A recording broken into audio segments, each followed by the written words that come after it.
तक हम देख चुके हैं कि जॉर्ज ने अपने पिछले कई जन्मों के विषय में बताया। किसी जन्म में उसने अपने आप को एक लड़ाके के रूप में, एक सैनिक के रूप में देखा। कहीं पर उसने अपने आप को एक सराय के होटल मैनेजर के रूप में देखा और कहीं पर उसने अपने आप को एक लकवाग्रस्त औरत के रूप में देखा जो अपने पति के अत्याचारों से पीड़ित है, और कहीं उसने अपने आप को एक समलैंगिक पुरुष के रूप में देखा। निश्चित रूप से जॉर्ज के और भी कई बर्थ रहे होंगे, लेकिन क्योंकि इन्हीं कुछ बर्थों का रिलेशन उसके आज के समय से है, इसलिए उसका अवचेतन मन उन्हें सिर्फ वहीं तक लेकर गया जो उसकी आज की हीलिंग से कनेक्टेड है। जॉर्ज ने ब्रैनविच से कहा, सीखना सिर्फ चेतन मस्तिष्क के स्तर पर नहीं होता, बल्कि अवचेतन के स्तर पर भी होता है। अनजाने में ही हम लगातार कुछ ना कुछ सीखते रहते हैं। अब ये जो शब्द जॉर्ज ने कहे, ये चाहे मार्गदर्शक के कहे हुए शब्द हों, लेकिन आज का जो हमारा आधुनिक विज्ञान है वो इन शब्दों पर मोहर लगाता है। ये बात हमारा आधुनिक विज्ञान भी कहता है कि जो हमारा सबकॉन्शियस माइंड है, जो भी कार्य आदतन हम हर रोज करते चले जाते हैं, वो धीरे धीरे करके ऑटोमेटिकली हमारे मस्तिष्क में इस तरीके से सेव हो जाता है कि फिर उसे करने के लिए हमें सोचना नहीं पड़ता। इस तरह की कार्य प्रणाली हमारे मस्तिष्क की इसलिए है ताकि हम अपनी एनर्जी को सेव कर सकें। इसीलिए धीरे धीरे करके हमारी आदतें डेवलप होती हैं। ये चीज लगातार होती है, तब से होती है जब से हम पैदा होते हैं, लेकिन बहुत ऑटोमेटिकली होती है, हमें पता नहीं चलता। इसीलिए कुछ आदतों को डेवलप करने के लिए कुछ लगातार दिनों तक या महीनों तक अगर आप करते हैं तो फिर वो आपके लिए करना बहुत इजी हो जाते हैं, क्योंकि वो आपके धीरे धीरे करके आपके अवचेतन मन में स्टोर होती जाती हैं। इसी तरीके से मार्गदर्शक ने भी यही जानकारी दी कि जो भी आप सीख रहे हैं वो एक आप चेतन मस्तिष्क के थ्रू जो सीख रहे हैं, और एक अवचेतन स्तर पर भी आप सीख रहे हैं जो कि अनजाने में ही है और हमेशा है, लगातार जारी रहता है ये सीखना। आप अपने अंदर कोई काबिलियत अर्जित करते हैं, फिर अपने हुनर को निखारते चले जाते हैं, और ये एक ऐसी प्रक्रिया है जो निरंतर जारी रहती है, चाहे ये आपके मन के स्तर पर ही क्यों ना होती हो। अब जैसा कि जॉर्ज के बर्थ थे, अगर हम ध्यान दें तो हम पाएंगे कि कुछ चीजों की उसके इस बर्थ में भी पुनरावृत्ति हो रही है, बार बार वो दोहराई जा रही है। जैसे कि क्रोध, हिंसा, उसका शारीरिक दर्द, उसका दुर्व्यवहार, मृत्यु का डर, ये सारी चीजें वो थी जो थी तो पास्ट बर्थ से कनेक्टेड, लेकिन इस बर्थ में भी उनका दोहराव हो रहा था।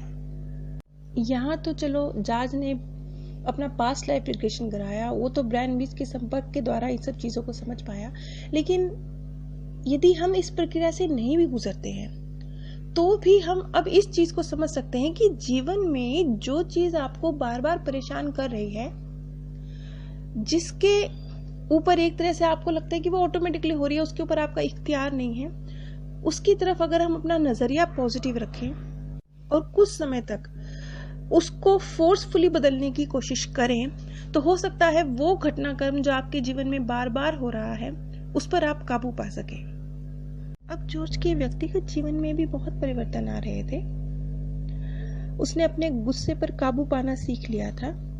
ऐसा नहीं है कि वो खत्म हो गया था, लेकिन अब वो पहले की तरह उग्र नहीं होता था। अब उसने जीवन का आनंद लेना शुरू किया, उसने गोल्फ खेलना शुरू किया, एक बार फिर से अब वो मछलियां पकड़ने जाने लगा। जीवन में उसने छोटे छोटे जो चीजें मिसिंग थी, और वो बड़ी मामूली चीजें थी, लेकिन उन्हीं से जीवन की क्वालिटी पर बहुत फर्क पड़ रहा था।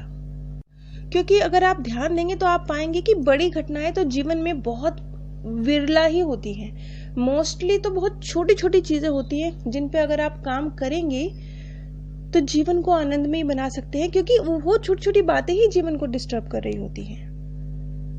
अब जॉर्ज का जो रक्तचाप था उस पे काबू आ गया था, उसका दिल अब पहले से बेहतर काम कर रहा था, उसने एक्सरसाइज करनी शुरू कर दी थी, उसने अपना पीना कम कर दिया था, अब उसने हेल्दी फूड खाना शुरू कर दिया था।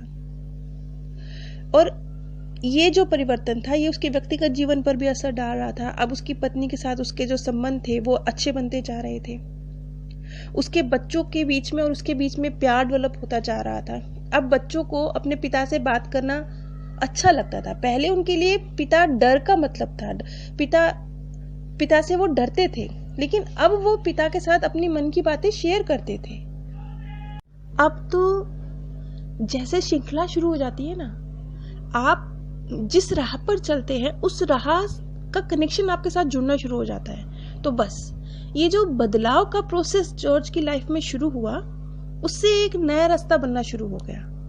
अब उसके जीवन में बदलाव की एक पूरी श्रृंखला शुरू हो गई। अब यहां से शुरू होता है उसका भविष्य देखने का सिलसिला।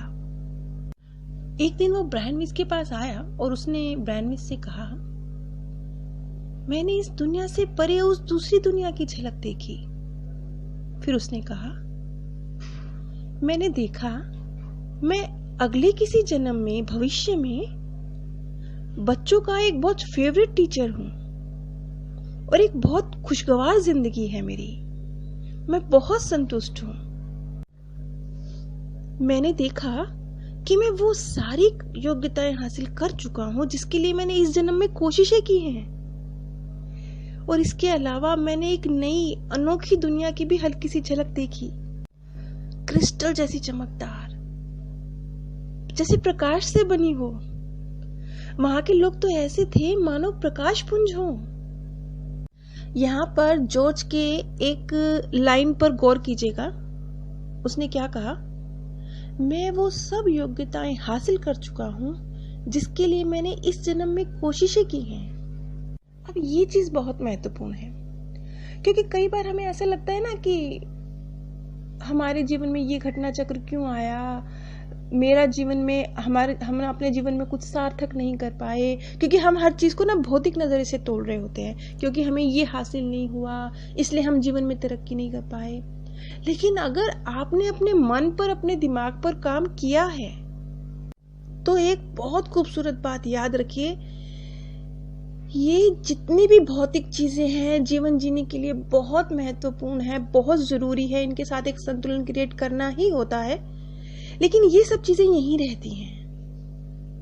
लेकिन जितना काम आप अपने मन पर, अपने दिमाग पर कर लेते हैं, वो आपके साथ जाता है।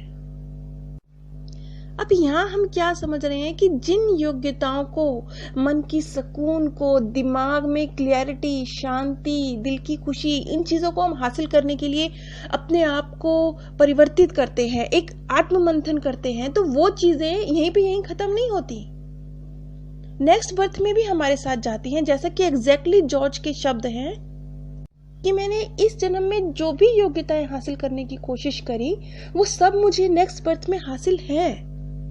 अब ये सारी बातें जॉर्ज ने जो ब्रायन विस से कही, यहाँ पर ब्रायन विस कुछ हैरान थे। वो हैरान इसलिए थे क्योंकि अभी तक उन्होंने प्रोग्रेशन थेरेपी शुरू नहीं की थी